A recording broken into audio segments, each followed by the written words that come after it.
Friends, ఇప్పుడు నేను చూస్తున్న పొలం వచ్చేసి బొబ్బర అనేది అటాక్ అయింది. క్వాలిటీగా గెలిచి అంతా పని ఉందని బాగున్న మొక్కలు, కానీ లేత ఈగుర్లు బాగా పొడుచుకొని ఉన్నాయి. ఈ వీడియోలో ఇప్పుడు బొబ్బర ఇమ్మీడియట్గా కంట్రోల్ అవడానికి డోసులు వరుసగా 3 డోసులు 4-5 రోజుల గ్యాప్తో, ఒక్కొక్క డోసుకి గ్యాప్తో 3 డోసులు చెప్పడం జరుగుతుంది. 100% మెజారిటీ 99% 99% బొబ్బర ఆగిపోతుంది. అది ఈ వీడియోని పూర్తిగా చూడండి. మీకు ఈ వీడియో నచ్చినట్లయితే వీడియో లైక్ చేయండి, షేర్ చేయండి. మీ వాట్సాప్ తెలియని రైతులకు ఉపయోగపడుతుంది. అది పూర్తి వీడియో చూడండి, సగం సగం మాత్రం చూడండి. అది పూర్తి వీడియో చూడండి, పూర్తి కాంబినేషన్ కూడా అర్థం చేసుకోండి.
Hello friends, welcome to AP Chandu channel, AP Chandu YouTube channel. Friends, మీరు చూశారు కదా, కర్నూలు నుంచి హుసేన్ బాషా గారు ఈ వీడియో పెట్టడం జరిగింది. ఆయన చెప్పింది ఏంటంటే సూపర్ 10 వేసాను, దగ్గర దగ్గర 2.5 నెలలు దాకా అవుతుంది అని చెప్పారు. అలాగే ఆయన ఫస్ట్ నుంచి బాగా మెద్దానానికి, దోమకి మెద్దానానికి, ముడ తిప్పడానికి విపరీతమైన మెద్దానం మందులే కొట్టి ఆ మెద్దానం మీద బొబ్బర్ స్టార్ట్ అయింది. ఆయన నాకు చెప్పడం ఏంటంటే ఎకరంలో వచ్చేసి ఒక 10 పైసల వంతు, అసలు ఎకరానికి 15 మొక్కలు 20 మొక్కలు అని చెప్పాడు. దగ్గర దగ్గర అది చాలా పర్సంటేజ్. నాకు ఇంకా క్లియర్ కట్గా వీడియోలో అర్థం కావట్లేదు, కానీ ఏదైనా 25% పెంచే కనిపిస్తుంది. లేత ఇగుర్లు పైన తల భాగం ఏదైతే ఉందో ఆ ఇగుర్లు బాగా ముడుచుకొని పోయి ఉన్నాయి. బొబ్బరి అటాక్ అయింది అని అంటే మాత్రం ఎట్టి పరిస్థితుల్లో తిరగదు. ఫ్రెండ్స్, బొబ్బర్ రాకముందే 100% జాగ్రత్తలు తీసుకోవాలి, కానీ వచ్చిన తర్వాత మాత్రం ఎవరు ఏమి చేయటానికి అయితే ఏమీ లేదు.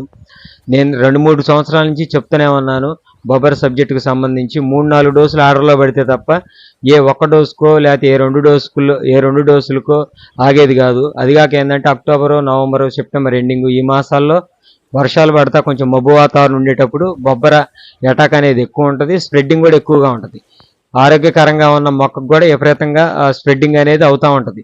దానికి కారణం ఏంటంటే వాతావరణంలోని మార్పులు కానీ లేకపోతే ఇంకేదన్నా కానీ. సరే, అటాక్ అయిన తర్వాత మాత్రం దాన్ని విపరీతంగా స్ప్రెడ్ చేసేది మాత్రం తెల్లదోమే. తెల్లదోమకి సంబంధించి సమర్థవంతమైన మందులు కొట్టాలా. చాలా జాగ్రత్తతో తగు చర్యలు తీసుకోకపోతే పంట చేతికి అందదు. ఒక ఎకరానికి ఎంత కష్టం ఉంటుందో, ఎంత పెట్టుబడి ఉంటుందో ఇవన్నీ మీ అందరికి తెలుసు. విపరీతంగా లక్షల్లో ఉంటుంది. అంతా స్టార్టింగ్ మొక్కలు వేయటం కానించి, అరకలు తోలటం కానించి, బలం కట్టలు కానీ, కలుపులు కానీ, కూలీల ఖర్చులు కానీ ఇవన్నీ విపరీతంగా ఉంటుంది. కాబట్టి ప్రతి ఒక్క రైతులు కూడా బాగా క్షుణ్ణంగా అర్థం చేసుకోండి. ఎంత అర్థం చేసుకున్నా చాలా జాగ్రత్తగా మందులు కొట్టవలసి ఉంటుంది. నేను 3 డోసులు చెప్తాను. ఇందులో మీరు బాగా గుర్తుంచుకోవాల్సింది, ఇప్పుడు జనరేషన్లో వచ్చేసి సమర్థవంతంగా ఆపాలి అని అంటే పోలో లిక్విడ్ ఎకరానికి 150 నుంచి 200 ml తీసుకోండి. ఎకరానికి 150 నుంచి 200 ఎకరం ఏది మొక్కల స్టేజ్ నుంచి. దాని కాంబినేషన్గా అబాసిన్ కానీ లేదా ఓమై టెక్నికల్ కానీ ఏదో ఒకటి ఇటు కలిపి స్ప్రే చేయండి. ఓమైట్ అయితే 250 ml, అబాసిన్ అయితే 100 ml ఎకరానికి. పోలో లిక్విడ్ కానీ పోలో పొడి కానీ ఏదో ఒకటి తీసుకోండి, కాంబినేషన్ స్ప్రే చేయండి. పొడి అయితే మ్యాక్సిమం 100 నుంచి 150 గ్రాములు, లిక్విడ్ అయితే 150 నుంచి 200 గ్రాములు. ఇది ఒక కాంబినేషన్గా స్ప్రే చేయండి. బొబ్బరి వచ్చే సమయంలో తక్కువ రోజులకే మందు కొట్టండి. కావేరీ మైక్రోటెక్ ఫ్లేయర్ అనే ప్రొడక్ట్ ఉంటుంది. ఫ్లేయర్ ఇది నేను దగ్గర ఈ ఈ ప్రోడక్ట్ని గత 2-3 సంవత్సరాల నుంచి చెప్తూనే ఉన్నాను. ఇది చాలా ఈ కంపెనీకి, కావేరీ మైక్రోటెక్ అంటే ఏరిస్ కంపెనీ టైప్ ఇది. ఈ కంపెనీకి చాలా తలకాయ లాంటి ప్రొడక్ట్. ఆ కంపెనీ దాని మీద మెజారిటీగా డిపెండ్ అయి ఉంటుంది. అంత మంచి ప్రొడక్ట్ అది. దోమందు నీమాల్ సబ్జెక్ట్ అనమాట. బొబ్బర్ని ఇది చేసే పనితనం ఏందయ్యా అంటే, ఈ మందు స్ప్రే చేసేటప్పుడే కనీసం స్పెల్ పోయినా కానీ గొంతులంతా కండ్రగా ఉంటుంది. మాస్క్ పెట్టుకోండి, చేతులు డైరెక్ట్గా ముంచొద్దు. ఎన్ని బకెట్లు అయితే నీళ్లు కలుపుకోవాలో అన్ని బకెట్లు డబ్బాతో కలుపుకోండి. దీని కాంబినేషన్గా పోలీస్ టెక్నికల్ కానీ లేదా రీజెంట్ టెక్నికల్ కానీ కలుపుకొని స్ప్రే చేయండి. ఇది కొట్టిన తర్వాత 10 రోజుల తర్వాత కూడా ఆకు కొరికి చూస్తే మీకు చేదు వస్తుంది. అంటే 5 రోజులకు మందు కొడితే ఇది కొట్టాక తర్వాత 2 డోసుల మందం 2 డోసులు కొట్టేంత వరకు కూడా ఇది పనిచేస్తూ ఉంటుంది. బొబ్బర ఇమీడియట్లీగా ఆగిపోయింది. నల్లి జాతులు కానీ దోమ జాతులు కానీ రసం పీల్చకుండా, బొబ్బర్ని స్ప్రెడ్ చేయకుండా చాలా సమర్థవంతంగా పనిచేస్తూ ఉంటుంది. అలాగే 3వ డోసు వచ్చేసి బైఫింత్రిన్ టెక్నికల్.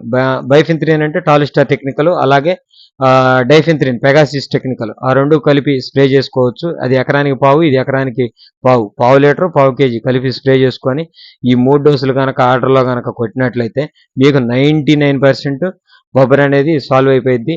కొత్త మొక్కలు కనపడదు. కొత్త మొక్కలకు అనేది అటాక్ అవ్వకుండా కనిపిస్తుంది. ఈ ఇన్ఫర్మేషన్ మీకు నచ్చినట్లయితే ఈ వీడియోని లైక్ చేయండి. తెలియని రైతులకి ఉపయోగపడుతుంది. మన ఛానల్ సబ్స్క్రైబ్ చేసుకోండి. వీడియోని మాత్రం షేర్ చేయండి మీ వాట్సాప్ గ్రూపుల్లో. ఇంతకు మించి బెస్ట్ సబ్జెక్ట్ అయితే లేదు. పాత మందుల్లోనే నేను మెరిట్ సబ్జెక్ట్ చెప్పాను. ఈ జింగాలాలు, డిసైడ్లు, కాంబినేషన్ ప్రోడక్ట్లు ఎన్ని విపరీతమైన కాస్ట్. ఈ యావరేజ్న ఎకరానికి వచ్చేసి 800 నుంచి 900 వరకే ఖర్చు అవుద్ది. చాలా సమర్థవంతంగా పనిచేస్తాయి. ఒక్కసారి ట్రస్ట్ చేసి ఇవన్నీ ఏంటంటే డిఫరెంట్ కంపెనీలు, డిఫరెంట్ కాంబినేషన్లు, ఇవన్నీ మనకు కొన్ని తెలిసినాయిగా అని మాత్రం మీరు అనుకోవద్దు. కాంబినేషన్ కరెక్ట్గా వాడినట్లయితే మాత్రం బ్రహ్మాండంగా ఉంటుంది. టాలిస్టార్ పెగాసిస్ కాంబినేషన్లో టకాఫ్ ఉంది కదా, అది కొట్టుకోవచ్చు కదా అని అంటారు. దీని అంత పనితనం అదైతే చేయదు. నేను 2 చూశాను కాబట్టి చెప్తున్నాను. కాబట్టి ఈ 3 డోసులు వాడి చూడండి, మీకు అర్థమైంది. నేను ఆల్రెడీ చాలా మంది రైతులకి చెప్పడం జరిగింది. వాళ్ళు రివ్యూస్ కూడా మనకి ఎక్సలెంట్గా ఉన్నాయని చెప్పడం జరిగింది. Thank you friends. Thanks for watching. Subscribe the channel, like the video. జై హింద్.